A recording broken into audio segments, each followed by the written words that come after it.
Before I started doing this, I absolutely hated reading. I thought that it was a massive waste of time. I thought that I could consume content from faster paced sources such as YouTube, and fast forward 1 year and 30 books later, there's only 28 there because I lent 2 out to 2 of my friends, but 30 books later, I cannot believe that I didn't start doing this sooner. Welcome back to my channel. My name is Reece, and in today's video, I am going to be breaking down and talking about the commitment that I made at the very beginning of 2021 to read a minimum of 20 pages every single day for the entire year. And to avoid teasing the outcome, I was able to do it. I read 20 pages every day for the entire year without skipping a single day. And as the year went on, it became easier and easier to commit the time to pick up that book and start reading those pages, because it went from something that I was forcing myself to do to something that I really enjoyed doing and wanted to do every single day. And it also definitely helped that I had included it as part of my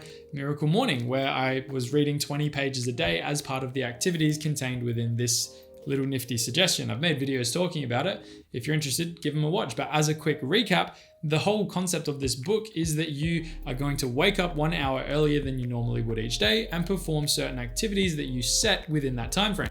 One of the activities being, for me, was reading in the mornings. If you were interested in learning more about the topic itself, I've left links down in the description below. And while you're down there, do me a massive favor and tap that like and subscribe button. It really does help the channel grow, and I really do appreciate the support. Anyway, 2021 was really centered around self-improvement for me. I really wanted to set some healthy habits, and I wanted these habits to be both enjoyable and something I could continue on with even if I finished the goal that I originally set out to achieve. Just as an example, reading a minimum of 20 pages meant if I was enjoying the book and I had the time, I could continue reading, but as a minimum, I wanted to read 20 pages. I set the same goal again, being to read every day for the entire year, and now having reached that point, I want to continue on doing it. That's the type of goals that I wanted to set, something that would just become part of my daily life. And the interesting thing that happened going into this challenge was that in my mind, I like to read non-fiction books. I liked self-help books. I liked productivity books. That was what I was all about,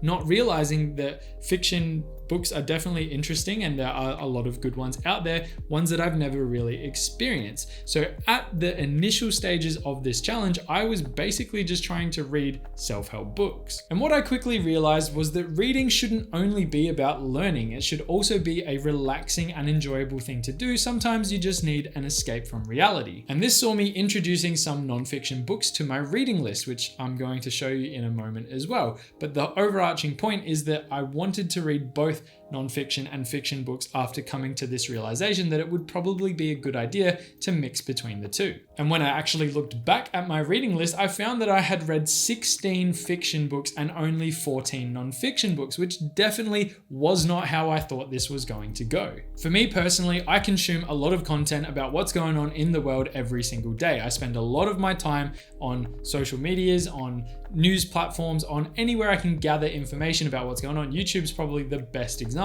I'm subscribed to a lot of different channels which are just dumping information into my mind, whether it's useful or useless. What I found with reading was I didn't need more of that necessarily all the time, and I started reading to relax. It was a bit of a detox for me because I was away from technology. I was away from being able to change the playback speed of a YouTube video from normal speed to 1.5 or even 2 times the normal speed. I had to read at my own pace. And this turned into giving me a way to fall asleep without my mind going a million miles a second, or waking up and easing into my mornings without just jumping straight onto a screen and just bombarding myself with information. It really gave me perspective, and something that I really have learned and grown to appreciate being able to do, and having the luxury of having the time to spend some time reading every single day. Just as a quick sidestep, the tool that I've been using to track my reading list is Notion, and here is what it looked like for the year. I averaged roughly 2.5 books per month, which was a great way for me to develop my own reading list, and it just went nicely with the other things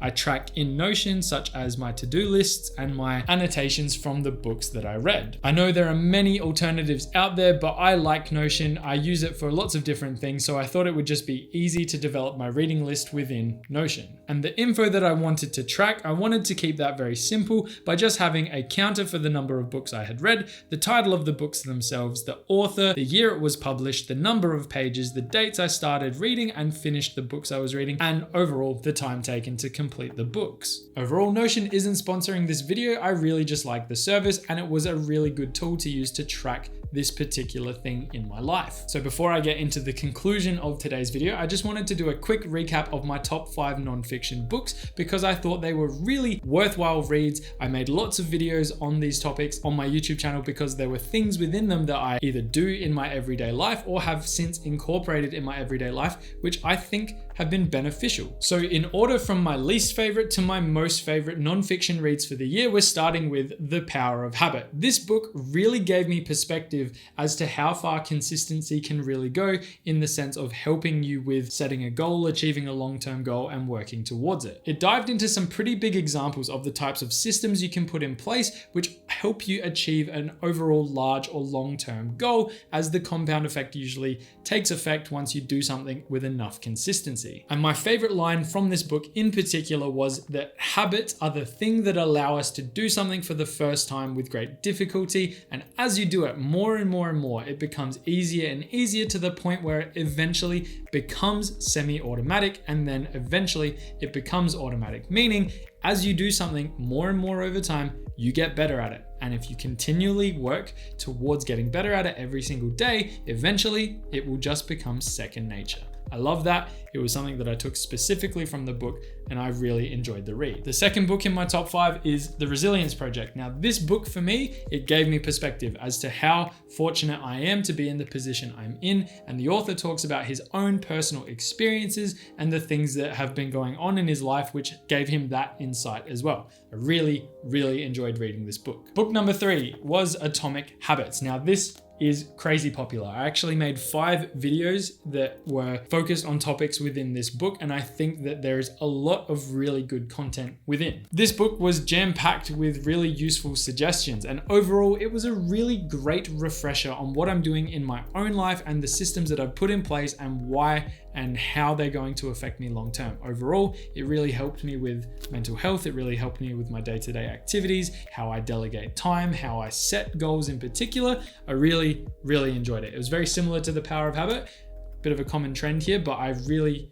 think that is a worthwhile read. If anything, out of the list that I talk about today, it's probably the most worthwhile read. And my favorite line from the book in particular was, "You need to fall in love with boredom." And I think that it's such a powerful line in today's world where we are so concerned with what's going on all the time. Falling in love with boredom, there's a lot of power to that line. I'm not going to go into any more detail about it. I've talked about it in other videos. If you're interested, go hunt them down. They're on my channel. Number 4 on my list, being the second favorite book that I read this year, was The Psychology of Money. This book was excellent. Simply put, it was really well presented information. That's how I'll put it. My favorite line from this book was, "The highest form of wealth is having the ability to wake up in the morning and do whatever it is that you want to do on that day." This is like an end game scenario, something that I believe I'm working towards and many others are in the world. It's a very common aspect of trying to create the freedom to be able to do whatever you want to do. This book goes into those kinds of topics in depth, and I really enjoyed it. I think it is, again, a top read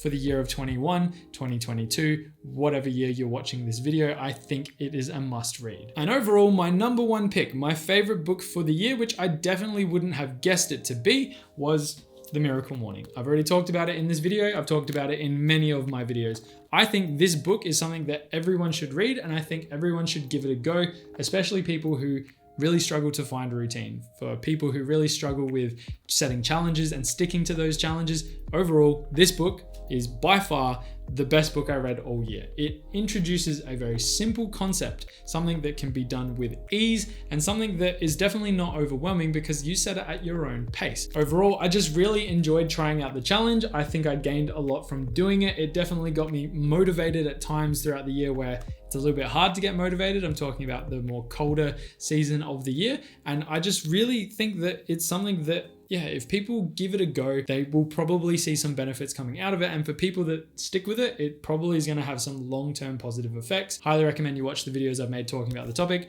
Highly recommend picking up a copy for yourself. It's something that isn't that hard to read. It's a bit of a short book. I think it's actually exactly 200 pages. So there you go.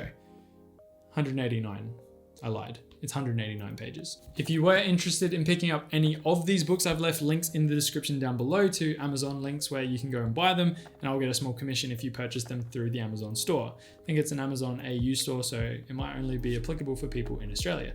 Nonetheless, I think that you should give each and every one of these a go if you're someone who likes to read and you haven't read them yet. Before starting this challenge to read 20 pages every day this year, reading had never played a part in my life. Now, coming out of the first year of doing it, I'm going for round 2, baby. Next year is going to be exactly the same. Don't need to increase it, don't need to decrease it. 20 at a minimum is a good number, one that I can definitely sustain, and when I want to read more, I will. Now, something you can do for me is to give me any good recommendations. Books that you think I might enjoy, whether they are fiction or non-fiction, please leave me a comment down below if you've made it this far into the video. I am very interested in expanding my reading list, considering I'm starting now to run out of books to read. And overall, that is pretty much it. That is the recap of 2021 and the books I read. You've got my reading list, you have access to it in this video.